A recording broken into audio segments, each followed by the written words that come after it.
So let's talk about incline hiking versus decline hiking. Right. This is something that you and I are... We are like two roads in a yellow wood. Two roads in a yellow wood that diverge in totally different directions. It's true. I much prefer a decline. And I much prefer an incline. Okay, why do you prefer an incline?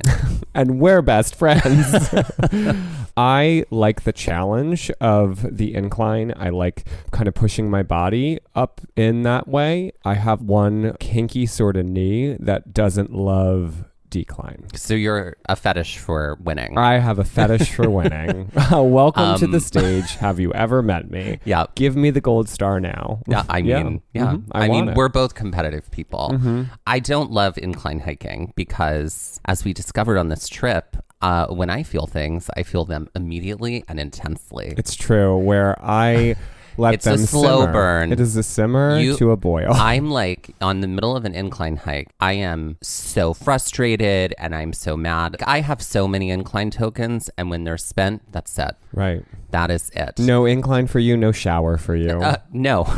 Like that one campsite. Like that one campsite. But when we start going back down, when the decline begins, I feel instantly better. It's true. I don't dislike decline. It just hurts me more. That's right. Let's see what else we could apply that to. Right. Right. Well, yeah, I get that. I would say that incline hurts me more. So that's why I'm not a big fan. A biff fan. A biff fan, right. A biff fan. I mean, there are certain things like the beehive in Acadia, I would much rather go up and rather than go down. Tricky things. Was tricky. And like we did go down the first time by mistake. Right. And then we went up the second time we went there. And the other thing about incline I don't love is when it's not clearly marked on a map that something is going to be incline. Right, when there's no elevation mapping. There's no elevation mapping, or there is, but the section that you're on doesn't look like it's filled with elevation. It looks flat. When that happens, that's really annoying. That pushes your explode button real fast. Basically, yeah, it does. No, I would rather have that, like, I don't know, there's just like something nice about that. I'm a glutton for competition.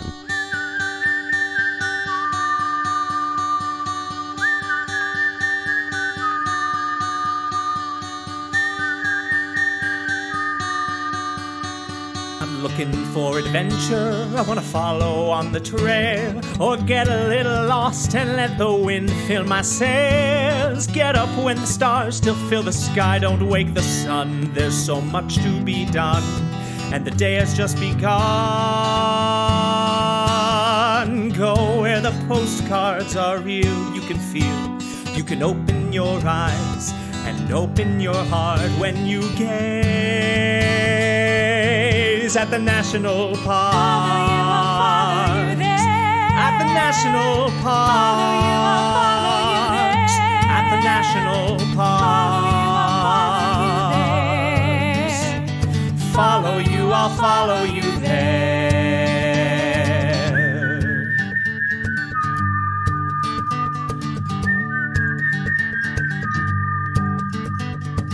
We would like to acknowledge that while hiking in the area, also known as Grand Teton National Park, we were on the traditional and stolen lands of the Shoshone Bannock, Eastern Shoshone, and Cheyenne people. Grand Teton National Park was established in February 26th of 1929. So it is firmly is it an Aries? Honey, no. Pisces. Your understanding of where things land on the zodiac is bad. Filled with gaps. Filled with gaps. It's a Pisces. Yes. Yeah. Which, great. I feel like this is us holding on to like a season 1 bit. Oh, but I enjoy it. I know you do. So hold on, we will. Great. Firmly a Pisces, expanded September 14th, 1950. So Virgo rising. Sure. Don't even. Pisces Virgo rising is a very good sign. That is from a song. Is it? Even though we ain't got money, I'm so in love with you, honey. Okay, they mention Pisces Virgo rising. Seriously? Yeah, that's a lyric in the song. That sounds like something from the 70s. Oh, yeah. Yeah. Astrology. Grand Teton is a park that is known for its backcountry camping, climbing, fishing, hiking, wildlife. Honestly, the things to see are the Tetons. The actual range itself is kind of like you can't miss it, and it's incredibly beautiful and hard to comprehend at the same time. Mm-hmm. Everything felt very big in the Tetons. Yeah, we arrived in Grand Teton National Park after hiking the South Rim Trail of the Grand Canyon of the Yellowstone. Mm-hmm. We drove out of Yellowstone National Park, came out through the south entrance. Didn't take too long from the south entrance to get to essentially the spot where you can see those Grand Tetons. Right, and where you enter the park. It is just due south. They are sisters, essentially. And they can't do it alone. Not that's a Chicago reference. Not so close like a Kings Canyon and a Sequoia. No, like literally darn close. But darn close. Darn close. You know they're darn close. You know it. They don't kiss. They're not like kissing cousins or anything.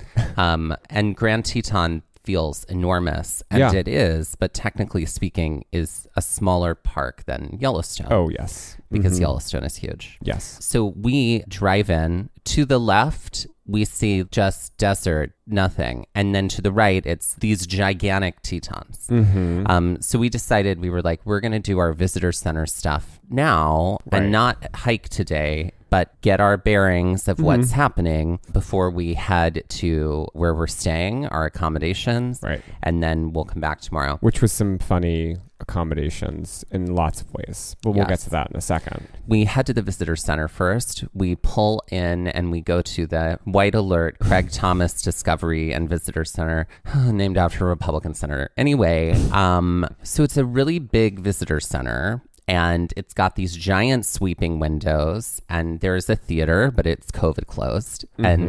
But there's all of this exhibition, and the exhibition was like all about the science of the Tetons, how they were formed, also the indigenous history of the area, people that settled, the animals that were there, lots of sculpture, which I appreciated, to kind of like hammer that point home, but also some very informative placards in front of those sculptures. We would find out later that they have invested a lot of money in the visitor center experience in Grand Teton National Park. This was our first taste of that. Yeah. And I noted that the structures where they had the information resembled the peaks of the Tetons. Yes. Yeah. They had an art exhibit too in there as well. There were some folk art. There was some folk art. There was also collections from indigenous people and indigenous tribes of the area too that were in display cases as well. So it was a beautiful visitor center. They had a lot to offer there. I think it was one of the like more pristine-ish sort of visitor centers. Oh, certainly. It was definitely that. It was like high class, baby. We chatted with the ranger.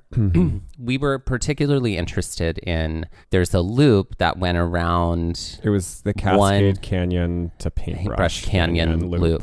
We couldn't really tell on the map how long it was. And so we wanted to talk to the ranger about this. We were like, hey, could we do this loop? And the ranger was like, you could. It's 20 miles. Right. And we were talked, okay. We had talked to some folks when we were in Glacier, which had happened prior to this, even though we're not there yet in the show. And they had recommended this hike. Right. So we talked to the ranger, and the ranger said a lot of people will go up Paintbrush Canyon and do the loop around Holly Lake and then come back. Right. And he was like, if you decide to go past Holly Lake, the switchbacks are very intense. It's a lot. And then you would loop into Cascade Canyon basically to come back down. Yeah. But everyone kind of consistently said that if you were only going to go up one of these sides, because essentially like this loop goes around one of the mountains, one of the Tetons, that... You're right near Disappointment Peak. Right, there. That is there. But if you're only going to explore one of these two canyons, that Paintbrush was the one to explore. That was later confirmed too. They also had a store in this visitor center, which we went into. I got a hat in the store. This hat was designed by a local artist. Using, it was all like recycled water bottles that had made the hat, which I thought was cool. It was like a way to like use recycling and sustainability practices to sell merchandising, which was great. After that, we kind of poking around both the store and the visitor center. We leave and we head out on the road and towards the Teton try to say this correctly because it is a little bit of a tongue twister. The Alta Teton TP Lodge. Which is where we were staying. Which was on the complete other side of the Tetons. Yes. Yeah. In Idaho. In Idaho.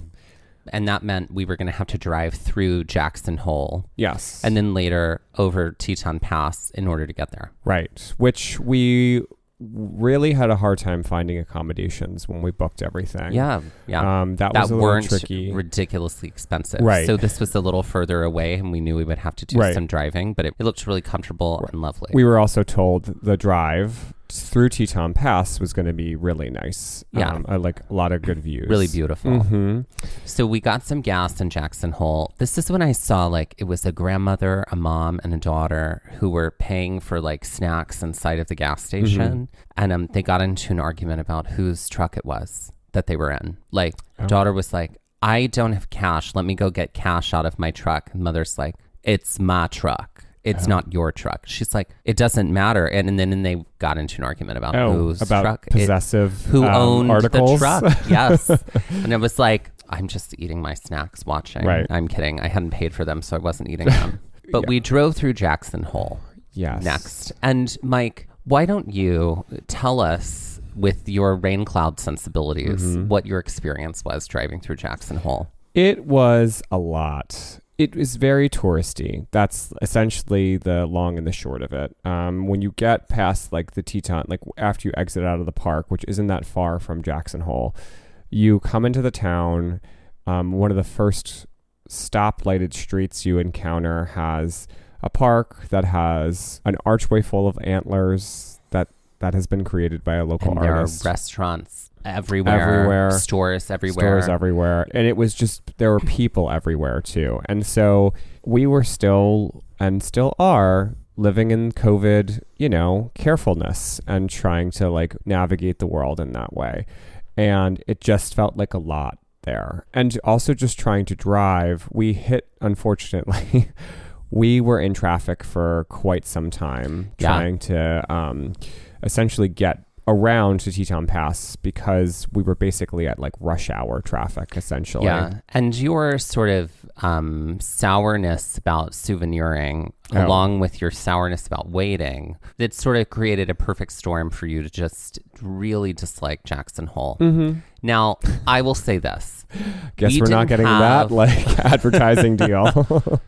We did not get any sort of time to spend in Jackson Hole as far as like our time was tight. Walking around and like exploring it and people will come just to vacation in Jackson Hole. Well, and Jackson Hole is one of the wealthiest towns in America. Areas, yes. Because, like Airbnbs there were so much money. But so many celebrities also own homes in the Jackson Hole area or in Jackson Hole proper. So what I'm saying is that there's a lot of money here. Yeah. And because of that, this is not like West Yellowstone was sort of like very touristy and very sort of like accessible as far as like restaurants. It felt sort of like everybody could gather there. Yeah. Jackson Hole feels a little more like there's a lot of wealth around. Right. And yes, that was definitely. Especially later when we saw Teton Village, which is near Jackson Hole, but not in Jackson Hole. Right. So would I go back to explore Jackson Hole? Absolutely. Sure. It's a cute spot. We talked about trying to do like a brewery one night. And yeah, we did. And we ended up, it didn't work out because of other things that ended up happening. Yes. But thankfully, every amenity you could imagine is there. And, I needed some super glue. And luckily, like there was an Ace Hardware. So I was able to get some. I needed super glue because my boots, which I loved these boots, but the soles were starting to come off. And so I had to glue them back together in order to like be able to keep going the following 2 days in Grand Teton. Yes. Things to return to. I'm not trying to like totally, take a crap on Jackson Hole by any means, but I think it better to encounter maybe when it was in high tourist season, but I don't know when that is because we need to remember that you are not somebody who has an affinity for like little town exploration. No, I would say I am not Belle. Not at all. And I do. If I see a little town with cute stores, I'm like, oh, I'm stopping here and I can spend the whole day here. just like walking around, getting there goes a coffee, the baker with his bread like exploring, always. looking in this little shop, looking this. I live the same for that. Old bread and rolls to sell. That is not your thing. We are two roads that diverge in a wood yet again on that. So as we continue driving on after Ace Hardware, we get to Teton Pass. Right. And I knew this was going to be hard.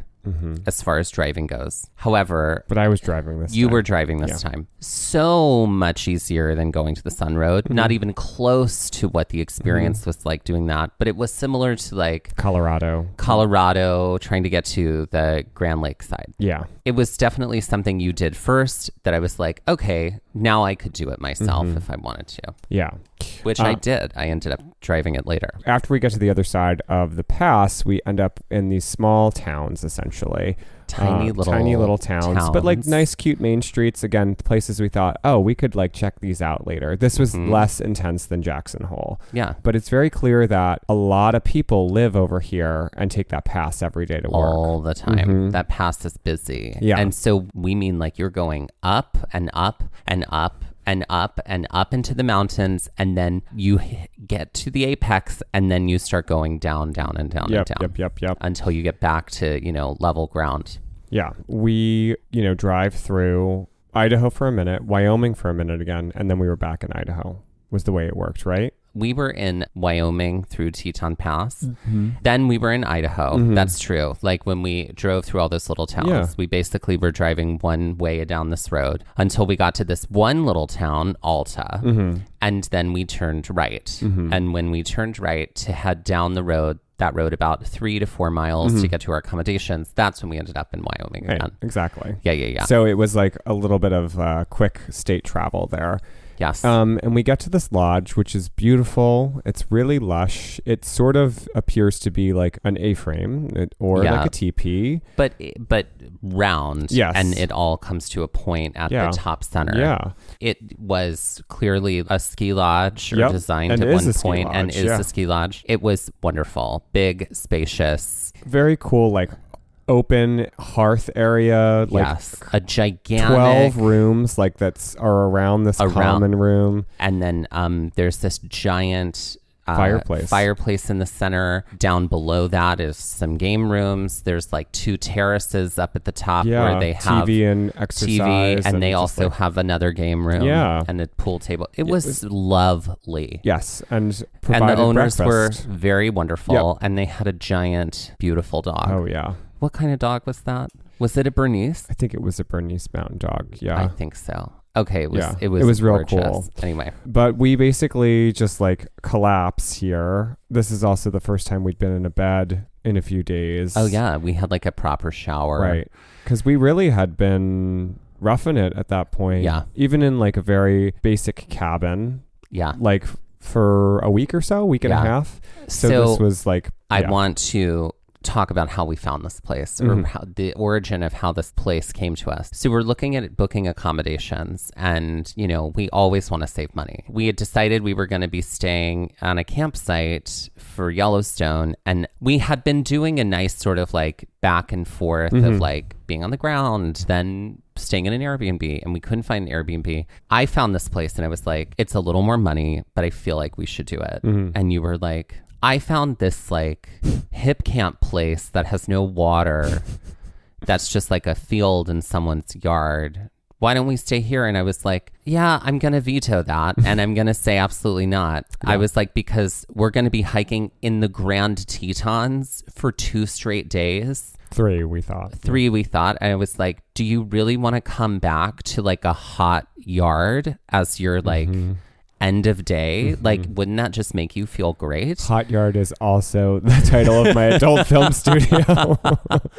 And so Mike was like begrudgingly, oh, okay, well, let's do this. Let's do that. And I was like, I know this is going to be the place of our dreams. And it did not disappoint. No, it didn't. Not it was wonderful. Right. So in the morning, we got up. Now, they did provide breakfast, but we were getting up early because it was like a 40-ish minute drive back to the 45 Tetons. to an hour, really. So we needed to leave before breakfast was available. Right. Which so, we were able to have coffee and make oatmeal. Because they left some muffins out and stuff. They were so cool. Yeah. So we made our own breakfast, and then we got in the car and hit the road, and we drive down through the tiny towns, over the Teton Pass, back around through Jackson Hole, and then we drive back to the same place we entered the day before. And so we drive through into the park. We were trying to head to the parking area at String Lake, which meant that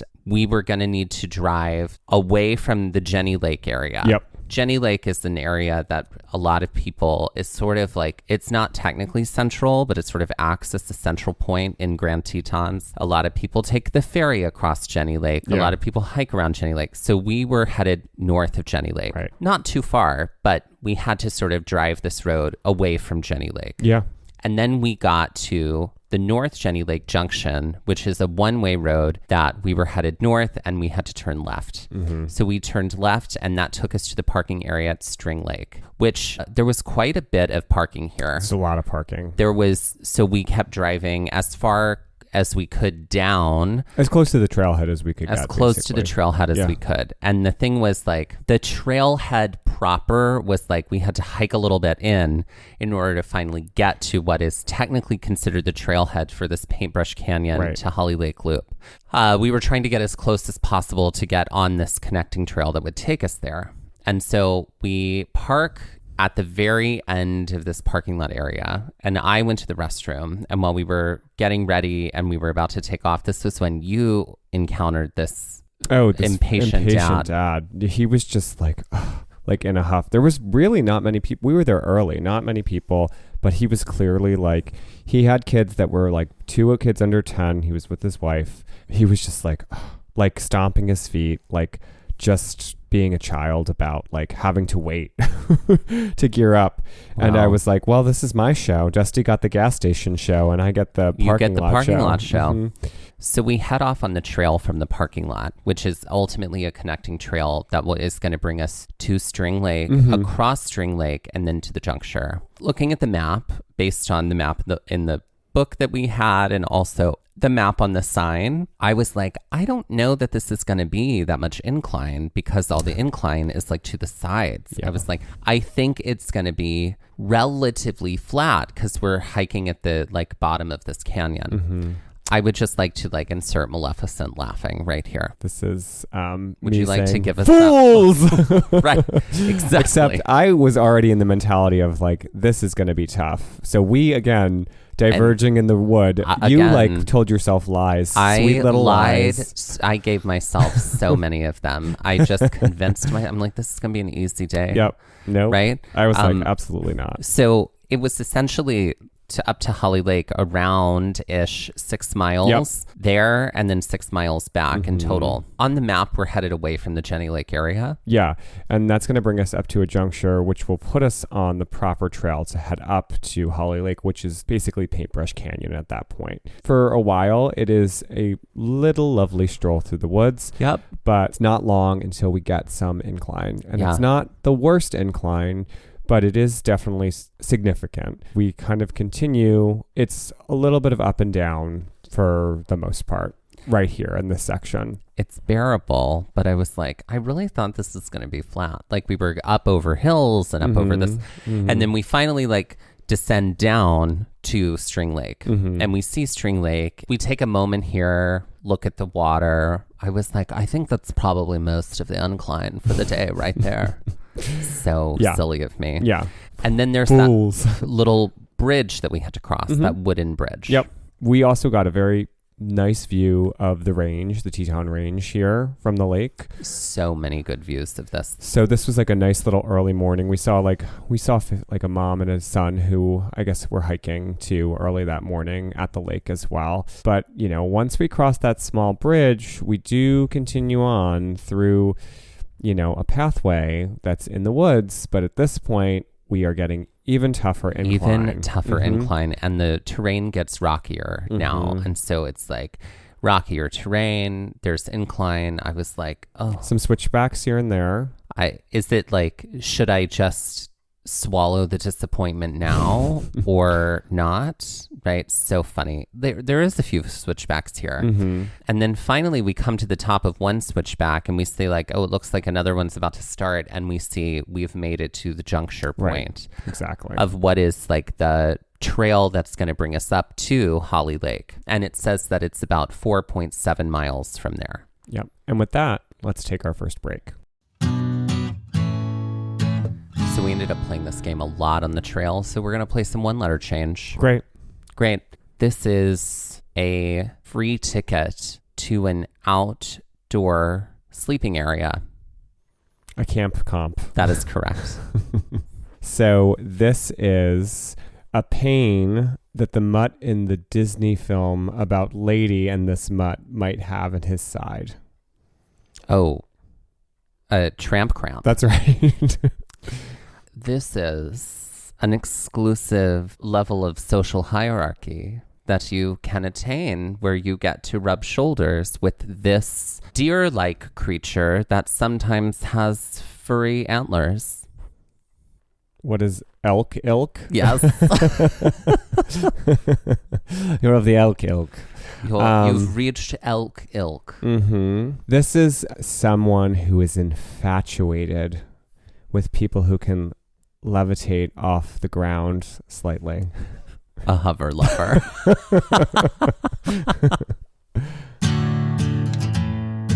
So we turn to the right and up we go. And it is immediately up. And I was like, oh God, no. Yeah. I know this is going to be up the whole way. 4.7 miles in an incline, and wasn't wrong with that sort of fear. And I was already living with the knowledge of this prior to, which I guess I could have shared with you. I guess something important to note too is that I tend to hike faster. You do. And I don't. And you don't when there's except when we're going down a decline, I end up going faster. And so I had to like rein it in a lot for myself. And then sometimes I just didn't. Sometimes you didn't. No. Later on this trail, there was a lot of waiting for me. And it just was what it was. Right.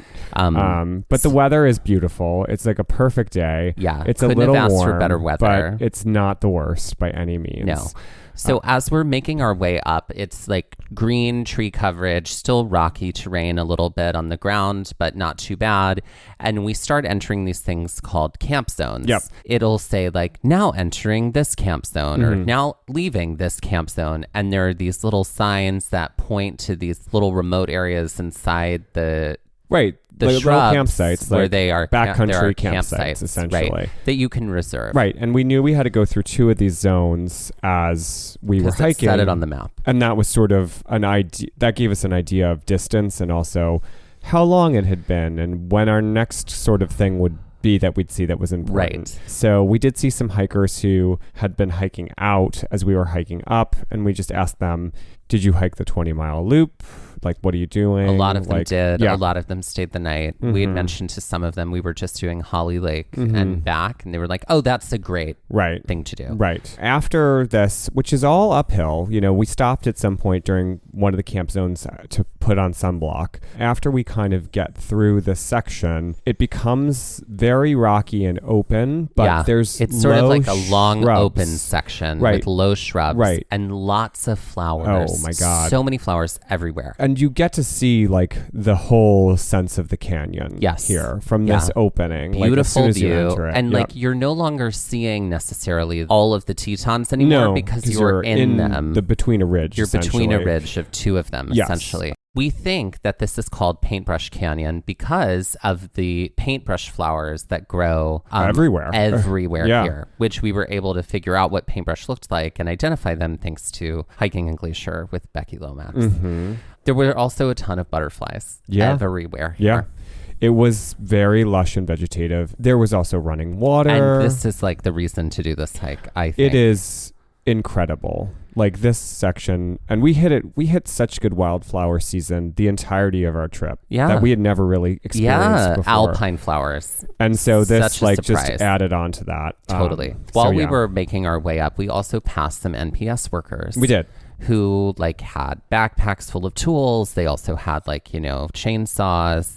They were taking a break when we passed them. Yeah. Clearly they were like making their way up to do some trail maintenance. Well, we didn't really know what was happening because like we didn't ask at that time. No. We just sort of we said hello and we passed them. Right. But they had tools. And yeah, stuff. They had tools. We could make assumptions. We could use our deductive reasoning. Not long after this, did we see a group of people on horseback. Right. And they were headed toward us. So they were headed out. The person who was leading. He said, oh, yeah, we were trying to go all the way up, but there's a down tree. So we weren't able to go. Right. We stood off to the side, let all these people on horseback pass us, which it was lovely to see all these horses. And then we kept going, and then we did run into that tree that had like fallen over, and we were like, okay, this must be the tree that they were talking about. And we had to climb over no way for those it. horses to go around. No. This is our journey of seeing lots of people, which is nice because we're in bear country still, and also there are so many hikes that we're on where we don't run into anybody, and so it was nice to actually have all these faces pass and get to chat with some people. There was a younger woman, probably around 19, who was literally just booking it. Like she comes up behind us. Booking it. We had come up to like this turn sort of like above the underbrushy floral area, and she's just like zooming with her headphones in. But she like said hello, and like we said hello back. She was like, yeah, I'm trying to do the loop. We were like, oh, good for you. Yeah. Good for you. Yeah. And so we like waved, she waved, and like she continued on, and she was just like flying. Oh yeah, she like fully flying. Yeah. This is a point when we were like hiking near one another, when I hadn't taken her wind exactly. and followed her. Yeah. Now at this bend, this is kind of like a switchback here because like we went up a little bit, then we had to turn again. We were in a little bit of tree coverage. Yeah. That led us out to what we'll call the rocky section. Yeah. There's this section on the map. There was like basically a giant boulder that we were looking at ahead of us for most of the time that we were in this underbrushy area. Right. And there's like, this we think we have to go up there. There's this thing that on the map where it looks like we either have to walk across a boulder or walk across something here. We're not sure. But there is this big boulder, and then near it is all of this rock that looks like almost like scree rock. Right. It's similar to what we experienced on Tamichi Route in Black Canyon, the Gunnison. However, like that was the kind of scree rock that you take a step and your foot is like sliding, going like a foot into the rock every single time because there's so many, it's like tiny gravel, right? There was this fairly extensive area of just rock. Like you would think it was almost like moraine left over by a glacier. Yeah. And we also, this is where I'm ahead of you a little bit, and I see a pika. That's right. There was just like a little baby pika. Poking through the rock. And I saw it too when I got up there. Yeah. It was so cute. But this is also very exposed. So hot. It's hot. Whereas before we were exposed, but there was like brush around us and the river or streams running through. So there was coolness there. So this is definitely this is higher up. Higher and hotter. Very exposed. Right. So right after this section, we hit switchbacks, which this was like, sort of back in the woods. Wasn't a ton of them, but we're back in the woods, and the switchbacks are, long enough, and they're going up. They're not as hard as some switchbacks we do, say, the following day. Right. But these switchbacks were plenty tough. Yeah. And they were about the same incline that we had been doing. Like, it wasn't like they were suddenly less of an incline or more of an incline. It's consistent. This was the part where I'm fully slowing down now because my body was so finished. Your robot energy powered down. All of it, yeah. And so I'm like barely putting one foot in front of another, and you're being very patient. Thank you. And I was going through sort of an internal struggle of like, I can't believe I'm moving this slow. Am I really this out of shape? Like all these sort of like dread questions, which like the truth is I was fine. I just needed to move slowly right then. You know what I mean? We know our limits. And like this trail had already hit the limit for me. And it's not that I couldn't keep going. It's that I just had to go slow. Right. I'm dealing with all those like internal thoughts attacking me while we're headed up these And I'm just a Labrador fully living my life. And you're running like so excited. At the top of these switchbacks, there's this section that we'll call the straight shot. Yeah. And it looks like at the end of it is Holly Lake. Well, it looks like it's the end of something. It looks like it. We're like, okay, we got to do it. Like, it's not that far. This is a steady incline, but it's still a steady incline, and you can see the end point. And there were so many times on this straight shot where I was like, I don't think I'm going to get all the way there. I don't actually think I'm going to get all the way there. There was one point I had to stop, breathe some, and I was like, oh my God, just help me get to the end. And then I'm not kidding you, these like 2 butterflies swirled around me, and I'm like, well, I think that was definitely a sign from something. I'm going to have... She gave me some of that Rhiannon energy. Came to and age. So when I got up to the top to this, what I thought was the end, I just collapsed. Right. I collapsed. There's some rocks, like bigger rocks that we were able to sit on. We had some people that had passed us on the straight shot, some like younger folks in their mid-20s, those whippersnappers. But they zoomed on by. But they were also like, this is like, and they were on the struggle solo bus. hiker. Yeah. She was on her way down. She's like, oh yeah, Holly Lake is not too much further. It's like another 1.5 miles. I was like, okay, thank you. This was when you suggested, you were like, hey, you know what? Maybe let's just go to the lake and then turn around. We don't even have to do the loop. Because like there was a difficult section of the Holly Lake. There was this loop around Holly Lake. Yeah. And I was like, you know what? That's a good idea. That's a great idea. This is when I really discovered how I feel things immediately and intensely. And it might be my moon in Leo, but whatever. We do gather ourselves and our emotions, and we head off on the last leg of this incline journey towards Holly Lake. And with that, let's take another break. Ladies and gentlemen, please welcome to the stage Holly Lake. Holly Lake. That's right. I mean, the name writes itself. Yep. Holly Lake. Do the holidays come to mind immediately when you think of Holly Lake, or no? Oh, she's a Hallmark queen.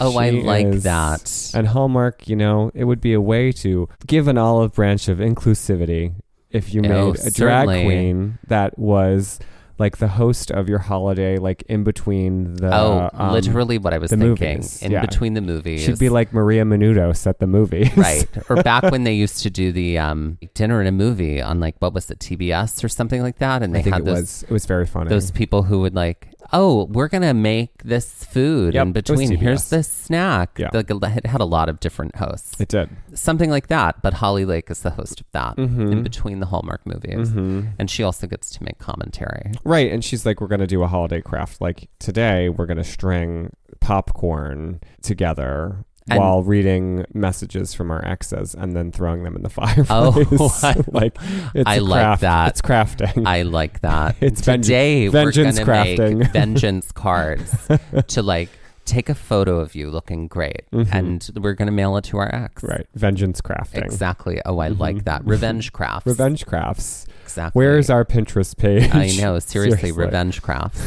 Right? It's like when you send the you write the whole letter about your year and you're like, this is how great my life is, but you only send it to your exes. Right. I think that's her merch then. It's Revenge Crafts, and they're sold exclusively at Michael's and Hallmark. And Hallmark stores. She probably does like a lot of different holiday songs by different divas who, if Hallmark was able to afford the rights to those songs, like I'm sure like we'll get some Mariah Carey, All I Want for Christmas. Of course, how could you not? Right. It's already started on the airwaves, I'm sure. Right. / it's all year round. It's all year round. Right. Yeah. I love this. A revenge craft queen on the Hallmark Channel. She's got it all. She's got it all. So, ladies and gentlemen, please welcome to the stage Holly Lake. Send it to your ex and let them know how well you're doing without them. Happy holidays from Holly Lake. Sitting for a moment did give me a little more energy, and we were able to... You were more with it at this point. I was more with it. Because I think you knew the end was in sight, actually. And so we make our way up this final incline. Right. We have to head at the juncture, though. You could continue straight, or you could go to the right. And that'll bring you to... water, like some lake, but it wasn't Holly Lake. No, so we headed to the right. And this incline is not so bad, though there are spots where it got really steep. And it was shaded though. We were but in it trees was shaded, again. We saw and it was that deer. Cool. We did. Yeah. So beautiful. Yeah, it was. There was a lot of running water up here too. Yeah. It was very picturesque. Yeah, the whole time. After we finally do make it through this, like, it was more like a mile. It felt. Yeah, it wasn't a mile and a half. It didn't feel like a mile and a half. Somewhere around a mile. Then we do finally arrive at Holly Lake, and that was lunchtime for us. It was. Those younger hikers that like passed us, they were sitting on this sort of like rock island in the middle of the lake that they had like made their way to. And as we were walking along the lake, there was another trail that sort of comes down to it. That's right. That we would have had to have taken up if we wanted to continue the loop. Right. And there were 3 women who were backpacking. Yes. And we were talking to them for a little bit, and they had super nice people. They had done the loop. And we were just talking to them about what we were up to and whatnot. They were like, great. Oh, it's only like 4.7 miles down to the juncture. That's great. Yeah. They were excited to hear that from us. So we sat down and we ate, and such a rejuvenating moment. Yeah. And it was sort of like, yes, those young folks were over there, but then they eventually left. Yeah. And it was just the two of us. They were swimming too, I think. And so it kind of felt like just the two of us sitting there. It was lovely. And it was still, while it was exposed, it was cool. Yeah. And it was sunny, but still cool. It was lovely. We did finally decide to pack it in and start heading back down. Yeah. We left Holly Lake. We walked down this section. We got back to the juncture. We walked down the straight shot section, and we made our way back to the switchbacks. Right. We didn't see too many people at this point until we encountered the NPS workers again on the switchbacks. And this is where we had the time to be like, hey, so what are you doing? And so they told us a little bit about what they were up to. Yeah. They were cute and they were jacked and they were carrying woodworking tools. That's true. And we were like, well, tell us more as we twirled our hair. Right. Show me how you cut the trees. Speaking of handsome gentlemen, we also met another handsome gentleman on this trail on the way down. At the bottom of the switchbacks, right before we were going back down into the big open area of rock. We'd stopped to take like an Ussie.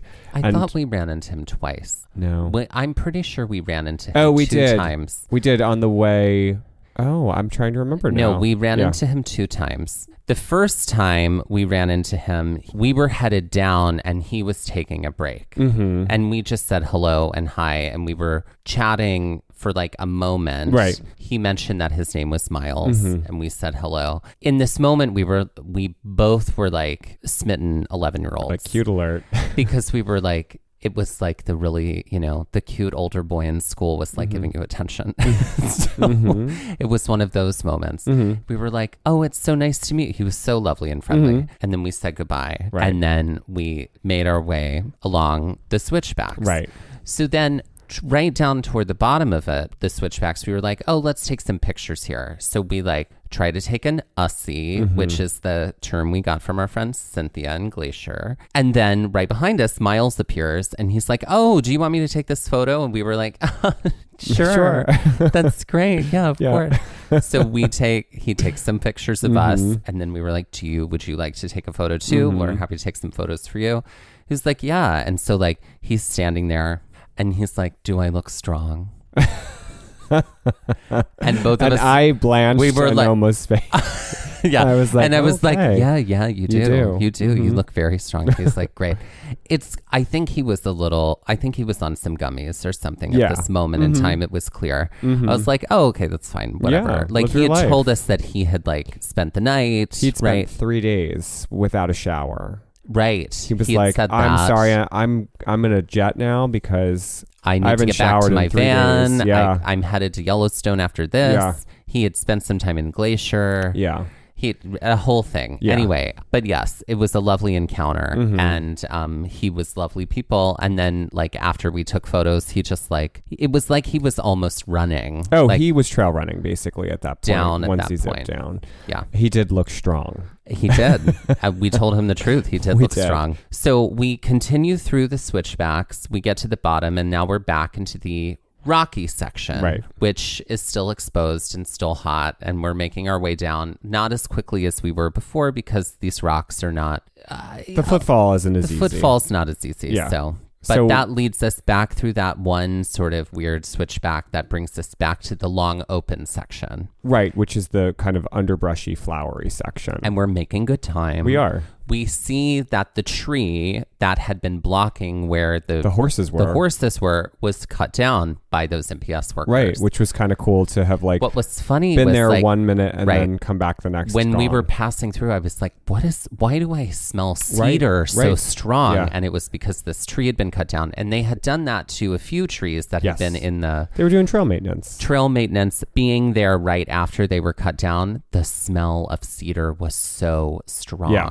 And I say cedar, but it could have been pine. Who knows? But it was like a beautiful... It smelled like cedar to me. Yeah. What I understand cedar to smell like. Me too. So then we're... closer to the end of this section. And we're getting close, and we see some hikers ahead of us who are sort of pointing off the trail to our right.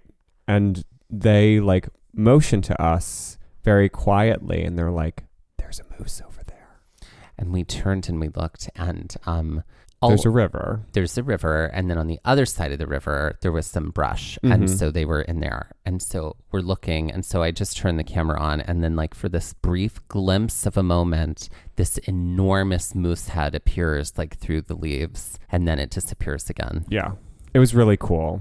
It was so majestic, and it felt great because there's a whole river between us, right? So I didn't feel like not that god, this moose couldn't forge the river, no, because it wasn't a big river, but we were far enough away and not trying to be in its business. As we were making our way down, we did tell some other folks about the moose. We were like, take a look. It's like after this one leaving this campsite area.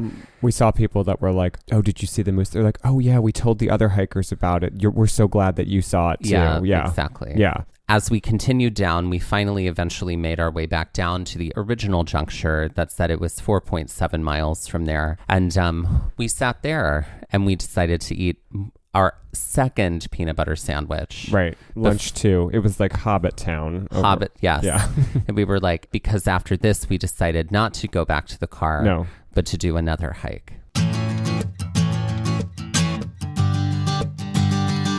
Okay, let's put Paintbrush Canyon, this trail to Holly Lake, on the Karen Stone scale. I'm going to say a 6. A 6? Yeah. Okay, 6. 2 roads have diverged in a wood here because this is a 9 for me. No, not for me. This is a very tough incline. No, I enjoyed myself this entire day. Actually, comparatively to what we're doing tomorrow, I am going to give it an 8, actually. Okay. Because not this next episode, but the one after it. That's a full-on 9. So this is that might be a 10. But anyway, this is an 8. Mm-hmm. This is very tough. It's long. It's so much longer than I thought it would be. Yeah, I don't know. Long. I just enjoyed it. I know that you enjoyed it. I was a Labrador. You're a cat at midnight. Right. You're a Labrador lapping in the water. I actually would love to go back and do the whole loop now that we've done this. Now that I've done this already, this is a trail I would absolutely do again and do the whole loop. Right. And one thing that Miles did tell us, because he did the whole loop, he was like, Paintbrush is so much nicer than Cascade. The other side, he said Cascade wasn't as, though I'm sure Cascade is very pretty. But I'm curious, like, would we go up Cascade or would we go up the same way and then come back down Cascade? I don't know. Who knows? But we're looking at 14 out of 20 Karen Stones. Mm-hmm. And now it's time to end this episode with some Jeopardy style trivia. Mike, are you ready? I am. For this? I am. Because I am ready. Great. Who should go first? Why don't you go first? Okay, so I was inspired by the name Paintbrush Canyon. And I was inspired by colors. So I'm going to give you a quote from a film. You just have to identify the film from the quote. But the film has a color in the title. Got it. Got it. Some of them are a little tricky. And some of them are not necessarily the most common names for colors, but they are definitely names for colors. Okay, are you ready? Got it. For 100. Great. I have to do this in dialect or else it's not going to work. Okay. For too long I've been parched of thirst and unable to quench it. Too long I've been starving to death and haven't died. I feel nothing, not the wind on my face, nor the spray of the sea, nor the warmth of a woman's flesh.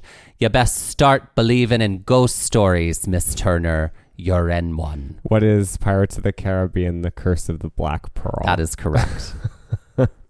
Great. I was like, it wouldn't work. It wouldn't work if it weren't in dialect. Mm-mm. Okay, great. For 200. And last week, I saw Cameron Diaz at Fred Siegel, and I talked her out of buying this truly heinous Angora sweater. Whoever said that orange is the new pink was seriously disturbed. What is Legally Blonde? That is correct. Okay. You see what I mean? Blonde is the type of color. Yeah. Okay, great. For 300. I don't need you anymore. All my life, you made me believe I was only worth what someone would pay for me. But Christian loves me. He loves me. He loves me, Harold. And that is worth everything. We're going away from you, away from the Duke, away from here. What is 50 Shades of Grey? Oh, incorrect. Oh. But that was such a good guess because it has the color in the title. And also Christian, because it's Christian Grey, isn't it? It is. It is. Unfortunately, no, that is incorrect. It was what is Moulin Rouge. Oh, okay. Yeah. Okay, for 400. This is the best thing to wear for today. You understand? Because I don't like women in skirts. And the best thing is to wear pantyhose or some pants under a short skirt, I think. Then you have the pants under the skirt, and then you can pull the stockings up over the pants underneath the skirt. And you can always take off the skirt and use it as a cape. So I think that's the best costume for today. Oh my God. I have no idea. Absolutely no idea. What is Grey Gardens? Okay. That is Little Edie. Edith Bouvier Beale. Mm-hmm. Anyway, have you seen Grey Gardens? No, I haven't. No, I know. Things we'll watch. Yeah. Yep. Things we will watch someday. Okay, great. And I mean the original documentary, Grey Gardens. Right, not with Drew Barrymore and that's right. Jessica Lange. True. Though that one was fine. Mm-hmm. For 500. Sometimes it makes me sad, though. Andy being gone, I have to remind myself that some birds aren't meant to be caged. Their feathers are just too bright, and when they fly away, the part of you that knows it was a sin to lock them up does rejoice. But still, the place you live in is that much more drab and empty that they're gone. I guess I just miss my friend. Well, it's Shawshank Redemption, but That's is right. Shawshank a color? No, but red is in the word redemption. That's a stretch, but it worked. But I know that quote. There you go. Okay. Well, I did pretty well there. Toot toot. All right. Toot. Well, guess what? What? It's time for a Teton Rhyme time. Oh, great. So this is a I'm not going to lie. I almost wrote this, and I'm glad I didn't. Great. So this is a 3-part rhyme, and it may create a sentence. It may not be like Black Stack Mac. You know, it's going to actually, some of them will be sentences. Okay?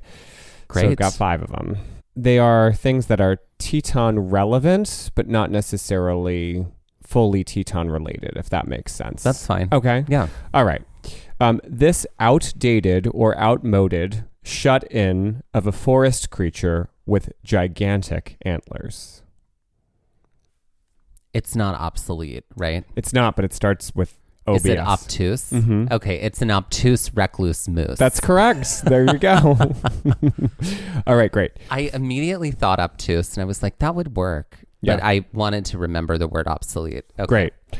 For 200. If I had lunch with this Diane of First Wives Club fame in this national park named after its spectacular mountain range. So it's eaten with Keaton in Tetons. in Grand Teton. It is. It's eaten in Teton with Keaton, but I'll accept your answer too. Great. For 300. If you found these people, the middle 2 parts of the term WASP, at this store, which has surf and skate brand apparel in this gateway community to the Tetons. What is Anglo-Saxon Paxson Jackson? Yes. What is Anglo-Saxons at Paxson in Jackson? Great. For 400, this super quiet, exclusively secret, but comfortable and beautiful sable-ended tool for acrylics, oils, and watercolors. Is it Hush Lush Brush? You're close. What is the Hush Hush Plush Paintbrush? The Hush Hush Plush Paintbrush. Mm-hmm. Yep. And for 500. I imagine that being a store, but anytime somebody comes in, you go, shh, hush, hush, hush. For 500. This extremely happy, lassie-like dog named after a typically spiked plant in the evergreen family. A jolly collie holly. Jolly holly collie. What is the jolly collie named Holly?